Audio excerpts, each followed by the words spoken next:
महाभारत की कथा हस्तिनापुर के राजमहल से शुरू होती है। राजा शांतनु के वंश से भीष्म, पांडु और धृतराष्ट्र हुए। धृतराष्ट्र अंधे थे और उनकी पत्नी गांधारी से 100 पुत्र हुए, जिन्हें कौरव कहा गया।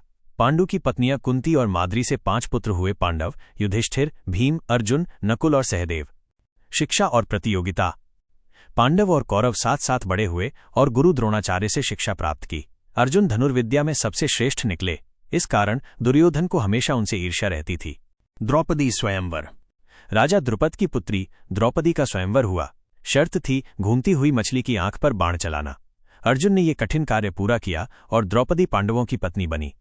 पासे का खेल। दुर्योधन और उसके मामा शकुनी ने छल से युधिष्ठिर को पासे के खेल में फंसा दिया। युधिष्ठिर ने अपना राज्य, भाई और अंत में द्रौपदी तक हार दी।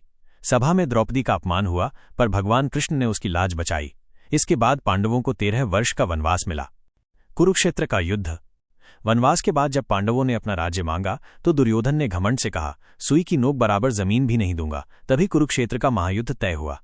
युद्ध शुरू होने से पहले अर्जुन ने अपना धनुष रख दिया और कहा, मैं अपने ही गुरु और भाइयों को कैसे मारूं। तब भगवान कृष्ण ने अर्जुन को गीता का उपदेश दिया, हे पार्थ, आत्मा अमर है, केवल शरीर नष्ट होता है। तुम्हारा कर्तव्य धर्म की रक्षा के लिए युद्ध करना है। युद्ध का अंत। कुरुक्षेत्र का युद्ध 18 दिन चला। भीष्म बाणों की शैया पर लेट गए। द्रोणाचार्य और कर्ण का वध हुआ। अभिमन्यु वीर गति को प्राप्त हुआ। अंत में भीम ने गदा युद्ध में दुर्योधन की जंघा तोड़ दी। कौरव सेना का नाश हुआ और पांडव विजयी हुए। परिणाम। युद्ध के बाद पांडवों को राज्य तो मिला, पर उनके परिवार और वंश का अधिकांश नष्ट हो गया। महाभारत हमें यह सिखाता है कि अहंकार और